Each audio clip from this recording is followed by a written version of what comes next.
আমার কোনো উম্মত যদি আরেকজন উম্মতের ঘরে উকি দেয় তার অনুমতি ছাড়া, কে ঘরে কি করে না করে এটা দেখার জন্য কেউ যদি কারো ঘরে উকি দেয়, মনে করেন এরকম রোডের পাশে কারো বাড়ি, তার একটা জানালা আছে, আপনি রোড দিয়ে হাঁটার সময় লাফ দিয়ে একটা উকি দিয়েছেন, ঘরে কি করে?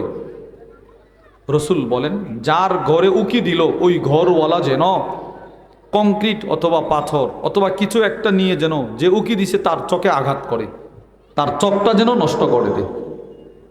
আপনি বলবেন, হুজুর একজন আমার ঘরে উকি দিল, আমি তার চোখটা নষ্ট করে দেব, আমার কি গুনাহ হবে না?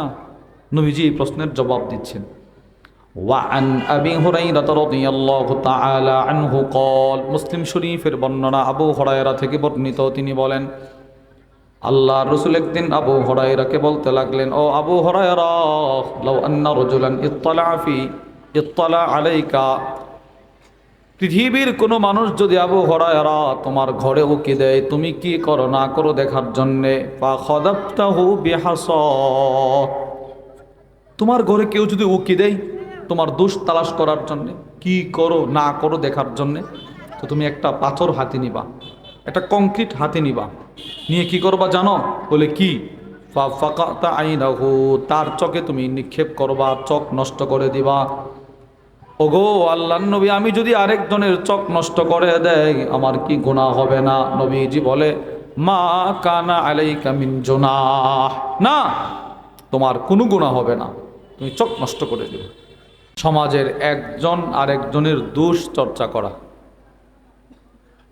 গ্রাম কিংবা শহর, পাড়া কিংবা মহল্লা, সব জায়গাতেই এই রোগ ছড়িয়ে পড়ছে। তিনজন মানুষ একসাথে হাঁটাচলা করলেই চতুর্থ একজনের দোষ চর্চা শুরু হয়ে যায়। চারজন মানুষ একসাথে হাঁটাচলা করলেই পঞ্চম একজনের দোষ প্রকাশ, দোষ চর্চা শুরু হয়ে যায়। চায়ের দোকানে তিনজন বসা, তো বাস চতুর্থ একজনের দোষ টাইনা আয়না একটা সমালোচনা শুরু হয়। এটা হলো সমাজ ধ্বংসকারী গুনাহ, এটা একটা অপরাধ, এটা একটা গুনাহ, এটা সমাজকে ধ্বংস করে দেয়। নবীজি সাল্লাল্লাহু আলাইহি ওয়াসাল্লাম মানুষের দোষ প্রকাশ করতে নিষেধ করেছেন। আল্লাহ রব্বুল আলামিন কুরআনুল কারীমেও মানুষের দোষ প্রকাশ করতে নিষেধ করেছেন। ইসলামের দৃষ্টিতে মানুষের দোষ প্রকাশ করা নয়, বরং ইসলাম বলে মানুষের দোষ গোপন করো। আমরা কোরআন হাদিস নবীজির জীবনী সাহাবাদের জীবনী থেকে বিষয়টা বুঝবো ভালো করে, এরপরে নিজেরা জরিপ করব এটা কি পরিমাণ জঘন্য অপরাধ সমাজে চলতেছে। কোরআন থেকে বিষয়টা বুঝতে হলে আমাদেরকে দুটো আয়াতের তর্জমা ব্যাখ্যা শুনতে হবে। এক নাম্বার, আল্লাহ বলেন, বিসমিল্লাহির রহমানির রহিম, ইন্নাল্লাযীনা ইউহিব্বুনা আন তাশিআল ফাহিশাতু ফিল্লাযীনা আমানু লাহুম আযাবুন আলীম। আল্লাহ রব্বুল আলামিন বলেন, যারা ঈমানদারদের ভেতরে, ঈমানদারদের মধ্যে অশ্লীলতা ছড়িয়ে পড়াকে পছন্দ করে, হে রসুল আপনি এদেরকে জানিয়ে দেন এদের জন্যে লাঞ্ছনাকর শাস্তি, যন্ত্রণাদায়ক শাস্তি দুনিয়াতেও আছে, আখেরাতেও আছে। এটা আয়াতের একটা সাদামাটা তর্জমা। এই আয়াতের ব্যাখ্যায় আল্লামা ইমাম জালালউদ্দিন সৈয়তি রহিমাহুল্লাহ তার বিখ্যাত তাফসীরের কিতাব আল ইকলিল ফি ইসতিমবাতিত তানজিল, ওই কিতাবের মধ্যে লেখেন, আল আয়া ফিহা আল হাসসু আলা সাতরিল মুমিন, এই আয়াতে আল্লাহ রব্বুল আলামিন কেমন যেন মানুষকে, এক মুমিনকে আরেক মুমিনের দোষ প্রকাশ করা থেকে বিরত থাকার জন্যে আল্লাহ উদ্বুদ্ধ করছেন, বান্দা তুমি মানুষের দোষ প্রকাশ করো না। তাহলে প্রিয় ভাইয়েরা আমার, এই প্রথম আয়াত থেকে আমরা কি বুঝতে পারলাম? ইসলামের শিক্ষা হলো মানুষের দোষ প্রকাশ করা না মানুষের দোষ গোপন রাখা? গোপন রাখা। আয়াত নাম্বার 2 সূরাতুল হুজুরাতের মধ্যে আল্লাহ বলেন, বিসমিল্লাহির রহমানির রহিম, ইয়া আইয়ুহাল্লাযীনা আমানু ইজতানিবু কাসীরাম মিনাজ-যন্ন। আল্লাহ রব্বুল আলামিন বলেন, হে ঈমানদারগণ, মানুষের ব্যাপারে বেশি বেশি ধারণা কুধারণা করা থেকে বিরত থাকো। ইন্না বা'দাজ-যন্নি ইসম, কেননা কখনো কখনো ধারণা ভিত্তিক যে অনুমানটা হয় এটা গুনাহ। আপনি একটা বিষয় ধারণা করলেন, বাস্তবে বিষয়টা এর বিপরীত। আপনি তো এসে কোটবাড়ি এক শাস্টুলে বসে এটা ছড়াই দিছেন, এটা গুনার কাম করলেন আপনি। আল্লাহ নিষেধ করছে। এই আয়াতের ব্যাখ্যায় তাফসীর কুরতুবীর মধ্যে এসেছে, বাগাভীর মধ্যে এসেছে, নাহাল্লাহুল মুমিন আইয়াতাতাব্বা আওরাতিল মুমিন। আল্লাহ পাক এক বান্দাকে, এক মুমিনকে আরেক মুমিনের দোষ তালাশ করতে নিষেধ করেছেন, দোষ খুঁজতে নিষেধ করছেন। দুইটা আয়াত থেকে আপনারা কি বুঝলেন?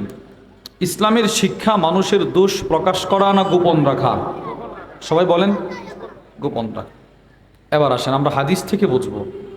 প্রথম হাদিস বুখারীর বর্ণনা, ওয়ান আবি হুরায়রা রাদিয়াল্লাহু তাআলা আনহু ক্বাল, হযরত আবু হুরায়রা রাদিয়াল্লাহু তাআলা আনহু থেকে বর্ণিত, তিনি বলেন, ক্বালা রাসূলুল্লাহ সাল্লাল্লাহু আলাইহি ওয়াসাল্লাম, আল্লাহর নবী বলেন, ইয়াকুম ওয়াজ্জন, সাবধান তোমরা মানুষের ব্যাপারে ধারণা করা থেকে বিরত থাকো। নবীজি বলেন মানুষের ব্যাপারে ধারণা করা থেকে বিরত থাকো। এরপরে নবীজি কি বলে? ওয়ালা তাহাসসু ওয়ালা তাজাসসু, সাবধান কেউ কারো দোষ প্রকাশ করবা না, কেউ কারো দোষ প্রকাশ করবা না। এমন কি ওয়ালা তাজাসসু, কেউ কারো দোষ খুঁজবা না, দোষ খুঁজে বেড়াইবা না। সমাজের কিছু নিকৃষ্ট মানুষ আছে যারা মানুষের পিছনে পিছনে লেগে থাকে দোষ ধরার জন্য, ত্রুটি খোঁজার জন্য। এটা উচিত নয়। পৃথিবী বিখ্যাত আলেম আল্লামা মুহাম্মদ ইবনে হিব্বান তার বিখ্যাত কিতাব রাউদাতুল উকালা ওয়া নুজহাতুল ফুদালা, ওই কিতাবের মধ্যে লেখেন, আত-তাজাসসুস মিন শুআবিন নিফাক, লুকিয়ে লুকিয়ে মানুষের দোষ ধরা, মানুষের দোষ তালাশ করা, এটা সরাসরি মুনাফিকদের লক্ষণ। বলেন নাউজুবিল্লাহ। নবীজি কঠোরভাবে নিষেধ করছে। রসুল যে কঠোরভাবে মানুষের পিছনে পিছনে পড়ে থাকাকে নিষেধ করছে, এর কিছু দৃষ্টান্ত শোনেন। তিনটা হাদিস মুসলিম শরীফের বর্ণনা। এক নাম্বার, ওয়ান আবি হুরায়রা রাদিয়াল্লাহু তাআলা আনহু ক্বাল, হযরত আবু হুরায়রা রাদিয়াল্লাহু তাআলা আনহু থেকে বর্ণিত, তিনি বলেন, ক্বালা রাসূলুল্লাহ সাল্লাল্লাহু আলাইহি ওয়াসাল্লাম, আল্লাহর নবী বলেন, মান ইত্তালা ফি বাইতি কওমিন বিগাইরি ইযনিহিম ফাকাদ হাল্লা লাহুম আন ইয়াফকাউ আইনাহু। আল্লাহর নবী বলেন, আমার কোন উম্মত যদি আরেকজন উম্মতের ঘরে উকি দেয় তার অনুমতি ছাড়া, কে ঘরে কি করে না করে এটা দেখার জন্য কেউ যদি কারো ঘরে উকি দেয়, মনে করেন এরকম রোডের পাশে কারো বাড়ি, তার একটা জানালা আছে, আপনি রোড দিয়ে হাঁটার সময় লাফ দিয়ে একটা উকি দিয়েছেন, ঘরে কি করে? রসুল বলেন, যার ঘরে উকি দিল ওই ঘরওয়ালা যেন কংক্রিট অথবা পাথর অথবা কিছু একটা নিয়ে যেন যে উকি দিছে তার চোখে আঘাত করে, তার চোখটা যেন নষ্ট করে দেয়। আপনি বলবেন, হুজুর একজন আমার ঘরে উকি দিল, আমি তার চোখটা নষ্ট করে দেব, আমার কি গুনাহ হবে না? নবীজি এই প্রশ্নের জবাব দিচ্ছেন। ওয়ান আবি হুরায়রা রাদিয়াল্লাহু তাআলা আনহু ক্বাল, মুসলিম শরীফের বর্ণনা, আবু হুরায়রা থেকে বর্ণিত, তিনি বলেন, আল্লাহর রাসূল একদিন আবু হুরায়রাকে বলতে লাগলেন, ও আবু হুরায়রা, লাউ আন্না রাজুলান ইত্তালা আলাইকা, পৃথিবীর কোনো মানুষ যদি আবু হুরায়রা তোমার ঘরে উকি দেয়, তুমি কি করো না করো দেখার জন্যে, ফাখাদাবতাহু বিহাসা, তোমার ঘরে কেউ যদি উকি দেয় তোমার দোষ তালাশ করার জন্যে, কি করো না করো দেখার জন্যে, তো তুমি একটা পাথর হাতে নিবা, একটা কংক্রিট হাতে নিবা, নিয়ে কি করবা জানো? বলে কি? ফাকাতা আইনাহু, তার চোখে তুমি নিক্ষেপ করবা, চোখ নষ্ট করে দিবা।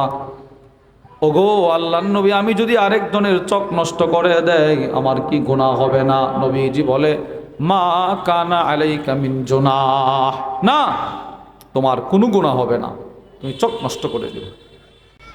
দুইটা হাদিস থেকে আপনি কি বুঝলেন? মানুষের ঘরে উকি দেওয়া, মানুষের দোষ তালাশ করা, এটা ইসলামের জঘন্য অপরাধ কিনা বলেন? ছোট অপরাধ না জঘন্য? জঘন্য অপরাধ।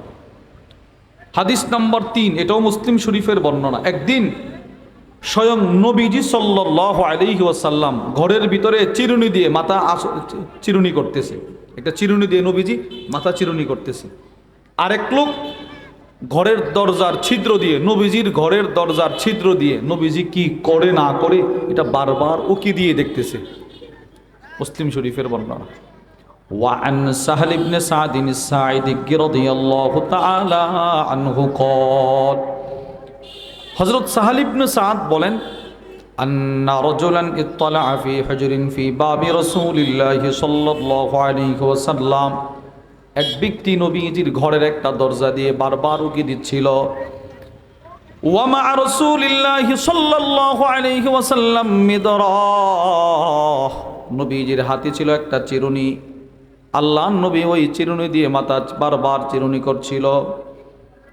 ফালাম্মা রাআহু রাসূলুল্লাহ, হঠাৎ করে নবীজি দেখে ফেললেন, কিরে আমার ঘরের দরজা দিয়ে কে বারবার উকি দেয়? কেউ একজন বারবার আমার দেখতেছে। নবীজি দেখে ফেলছে।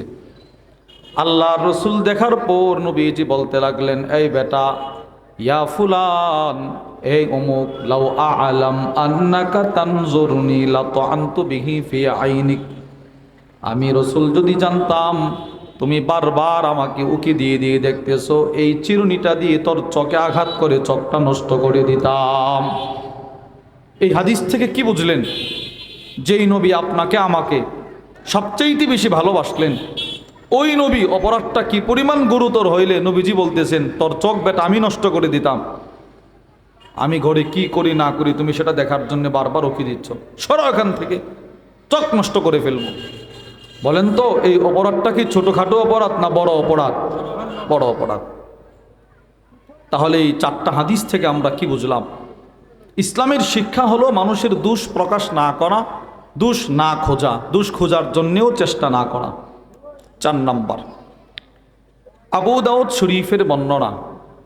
وعن أبي برزة الأسلمي رضي الله تعالى عنه قال, হযরত আবু বারজা আল আসলামী থেকে বর্ণিত, তিনি বলেন, قال رسول الله صلى الله عليه وسلم, আল্লাহর নবী বলেন, ইয়া মা'শার মান আমানা বিলিসানিহি ওয়া লাম ইয়াদখুলিল ঈমানু কলবাহু, হে ওই সমস্ত মানুষ যাদের ঈমান এখনো অন্তরে প্রবেশ করে নাই, হে ওই সমস্ত মানুষ তোমাদের যাদের ঈমান এখনো অন্তরে প্রবেশ করে নাই, তোমরা শোনো, লা তাগতাবুল মুসলিমিন, সাবধান, তোমরা কখনো মুসলমানদের দোষ প্রকাশ করবা না, কখনো কোনো মুসলমানের দোষ চর্চা করবা না। এরপরে কি বলে জানেন? ওয়ালা তাত্তাবিউ আওরাতিহিম, সাবধান, কখনো কোনো মুসলমানের দোষ খুঁজবা না, দোষ তালাশ করবা না।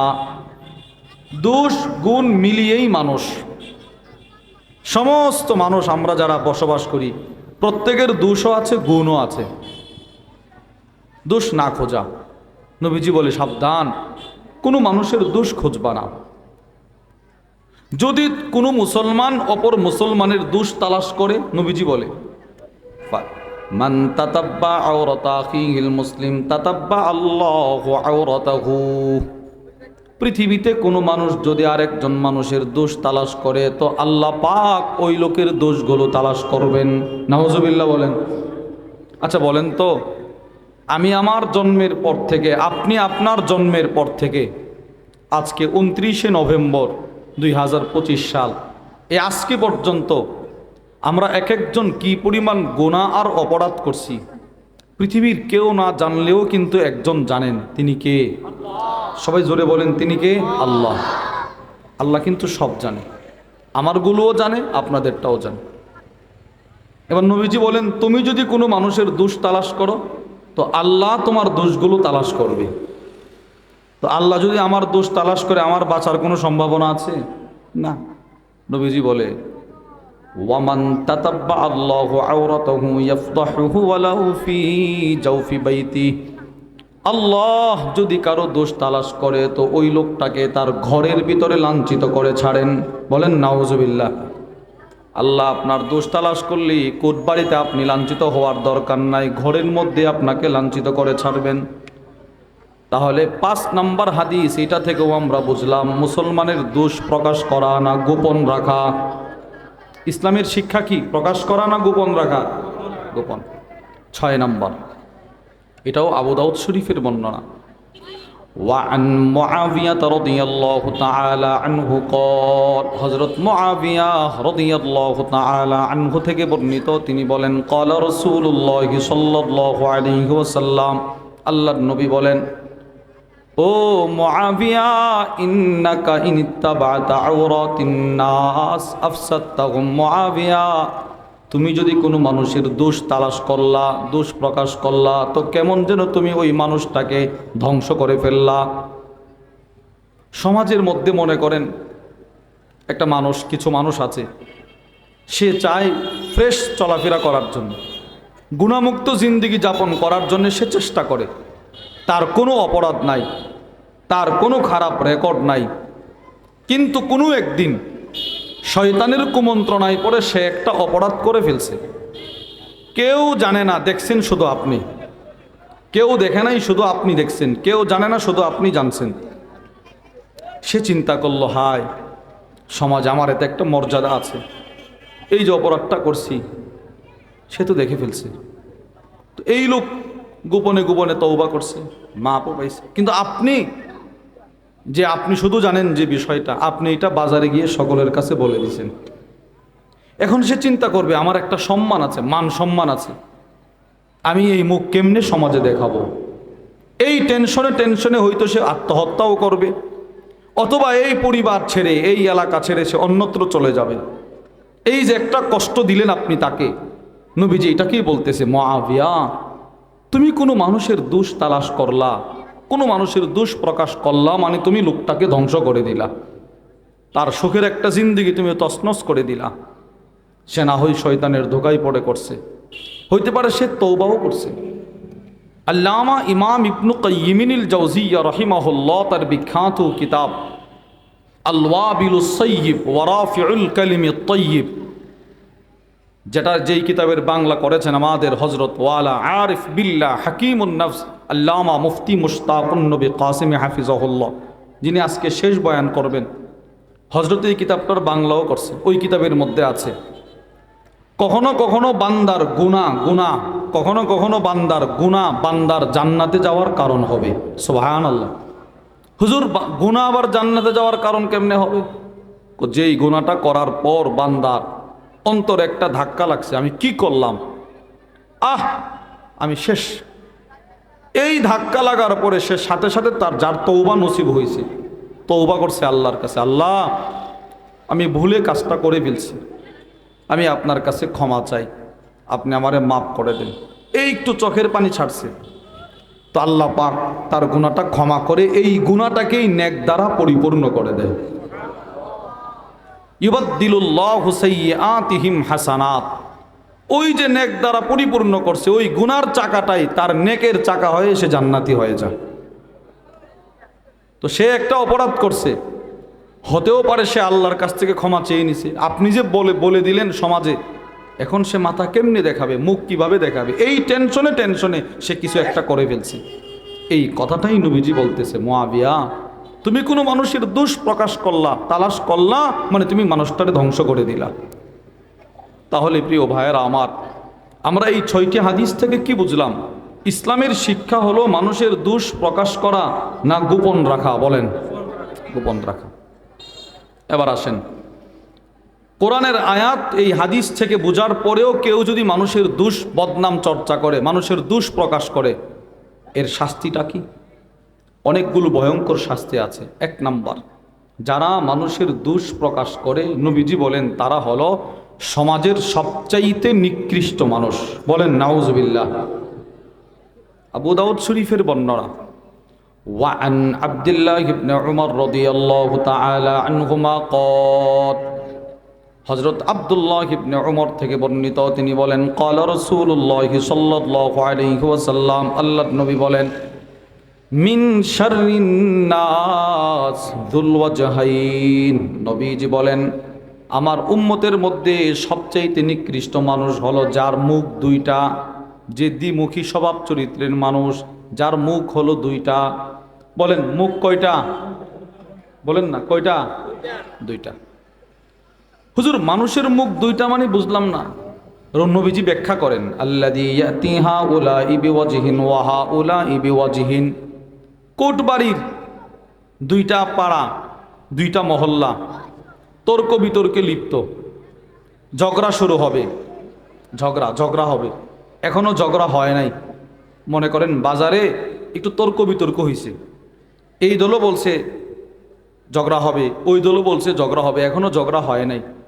বলেন তো সমাজের যারা সচেতন মানুষ, যারা ভালো মানুষ, তারা কি চাইবে এরা ঝগড়া লাগুক? চাইবে এটা?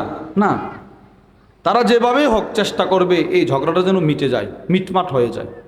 নবীজি বলে কিছু নিকৃষ্ট মানুষ আছে যারা এই সময়ে দুটা দলের কাছে যাবে, এক দলের কাছে গিয়ে ওই দলের যত বদনাম সব করবে। কেন? যেন এই দলের মানুষগুলো এদের বিরুদ্ধে খেপে, রাগ যেন ফসলে ওঠে। এই লোকগুলোই আবার একটু পরে ওই দলের কাছে যাবে, গিয়ে এদের বদনামগুলো করবে। কেন? এরাও যেন রাগ ওঠে, ফুলে ফেটে রাগ ওঠে, দুনো দল যেন ঝগড়ায় মেতে ওঠে। এই কাজ